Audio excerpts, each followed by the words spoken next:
রাজা কিশোরী এবং মাতা অঞ্জনীর ঘরে জন্মগ্রহণ করেছিলেন বজরংবলী হনুমান। তিনি অষ্ট চিরঞ্জীবীদের একজন এবং ভগবান শিবের রুদ্র অবতার হিসেবেও পরিচিত। তাকে অনেক নামে ডাকা হয়, যেমন মারুতি নন্দন, অঞ্জনী পুত্র, পবন পুত্র হনুমান, সংকট মোচন, যার অর্থ ভক্তদের জীবন থেকে সমস্ত দুঃখ কষ্ট দূর করে। চৈত্র মাসের শুক্লপক্ষের পূর্ণিমা তিথিতে প্রতি বছর পালিত হয় বজরংবলীর পূজা। এবছর বৈশাখ মাসে পড়েছে তিথি। পাশাপাশি এবছর হনুমানজির জন্মবার মঙ্গলবারই পড়েছে তিথি।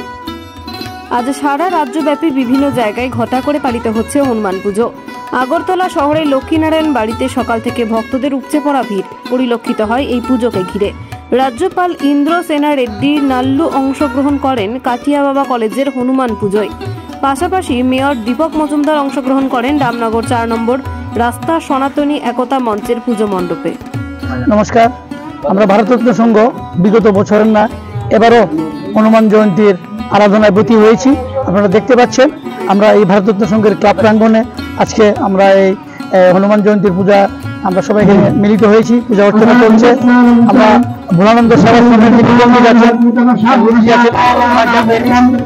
আমাদের সারাদিন প্রোগ্রাম আছে, পূজা চলছে, অঞ্জলি হবে, তারপর আমরা প্রসাদ বিতরণ করবো দুপুর 1টা থেকে।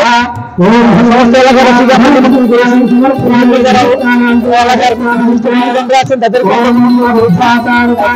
আসার তাছাড়া বিকেলবেলা হনুমান চালিসা পাঠ হবে। আমরা তাদের পক্ষ থেকে এলাকাবাসী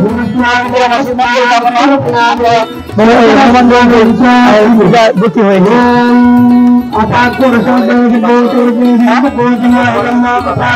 হনুমান পুজোকে আমরা প্রার্থনা করছি সারা ত্রিপুরা রাজ্যবাসী সুখে শান্তি থাকতে পারে, সবার আনন্দ সুখে শান্তি অধিকারী হয়ে সবাই থাকতে পারে।